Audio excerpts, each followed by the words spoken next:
They are spreading and prophesizing hate for Israel, hate for America, hate against Jewish Americans. And they're doing it in the middle of the streets of New York City. This scene from yesterday. They're angry after Israel hit back. They hit Hamas terrorists for refusing to release hostages that have been held now since the October 7th massacre. Jewish hate also on wild display on the campus of Columbia University. A new report shows Jewish students found the chilling manual online that's telling these people how to hate them and how to hurt them. It gives detailed instructions on how to perpetrate violent Jewish hate. Some of those detailed instructions include paying cash for sledgehammers. Well, they want to use them to damage property, and they don't want authorities to be able to trace back anything.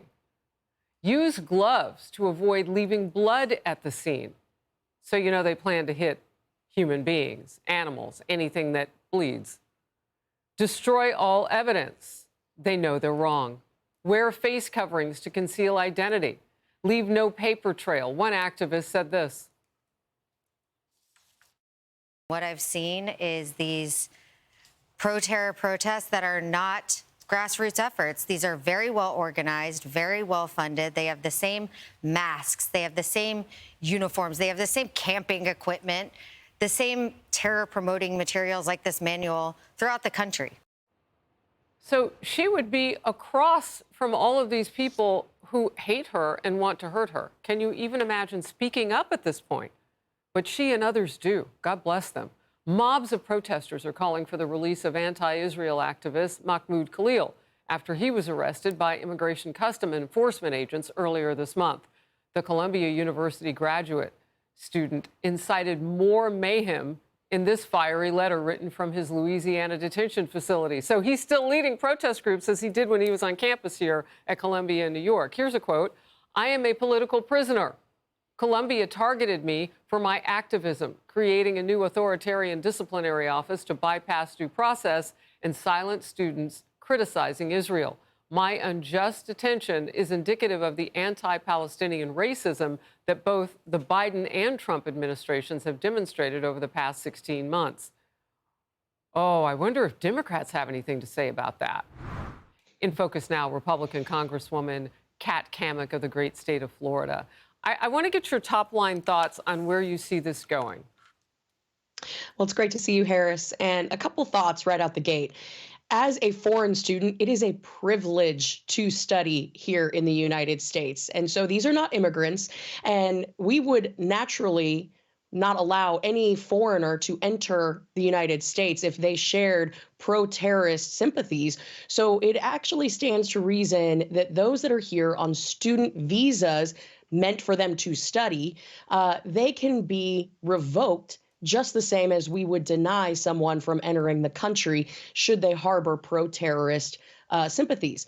So this notion that there are constitutional protections for these students, let's take it even one step further. These are not simply protesters. These are pro-terror organizations that are using guides to inspire violence, conspiracy to commit violent acts against law-abiding citizens. So there is a very big distinction between the First Amendment and the right to peacefully assemble when we've seen nothing but violent acts occur on our campuses. So I think that the president was 100% correct in withholding federal funding from Columbia University. And I think we need to take a hammer to all of these students that have abused the privileges that have been afforded to them to study in this country. And I would even go so far as to say these are becoming foot soldiers for the pro-terror organizations abroad. Oh, no doubt. I mean, this is like a recruitment rally. What's going on? I mean, maybe not all of these people, certainly not every single person, but all you need is, one or two. You just need a couple people to hate America enough to want to destroy it. And this type of thing, certainly we know those people are in the crowd. Look at the instructions on what they're supposed to do when they're, quote unquote, protesting. Look, you said something about the Constitution. Non-citizens, though, I mean, how can they expect to be protected by our Constitution, or would they be? Well, there's a big argument taking place right now in our country. And I'll say, as the co-chair of the Campus Free Speech Caucus, I am always going to support free speech. But the 5 tenets of the First Amendment, they include your right to free speech, so long as it doesn't infringe upon the rights of others. And as we have seen from these groups, that guide is a prime example of this. They seek to harass, intimidate, cancel, shut down our Jewish American students. And as someone who represents the largest Jewish student body in the country at the University of Florida, go Gators, of course, we are seeing where this type of behavior is leading to an infringement on the rights of law-abiding citizens. So not only have we seen where these protests have turned violent, but they are not rooted in peaceful assembly. They are not rooted in free speech. They are rooted in generating acts of terror against law-abiding American citizens. So I know that most of these students who are speaking out on behalf of the Jewish students on campus, they are trying to bring reason to a situation where you have unreasonable people. They don't want a healthy debate on campus. They want to terrorize people on campus. Well, clearly they're good at it. Look, free speech, I thought, under our laws and Constitution was for our citizens. Mahmoud Khalil was not a citizen. He was here first on a student visa and a green card then. He's not a citizen. We don't have to promise him anything. We're a great country. It's very gracious of us to give him anything.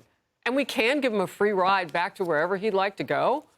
But you just said it, and I did not know you held that caucus role in terms of free speech on campuses. Great to have you always, Congresswoman Cammack. Thank you. Thank you so much, Harris. Have a good week. You too. Hey everyone, I'm Emily Campagno. Catch me and my co-hosts Harris Faulkner and Kaylee McEnany on Outnumbered every weekday at 12 p.m. Eastern, or set your DVR. Also, don't forget to subscribe to the Fox News YouTube page for daily highlights.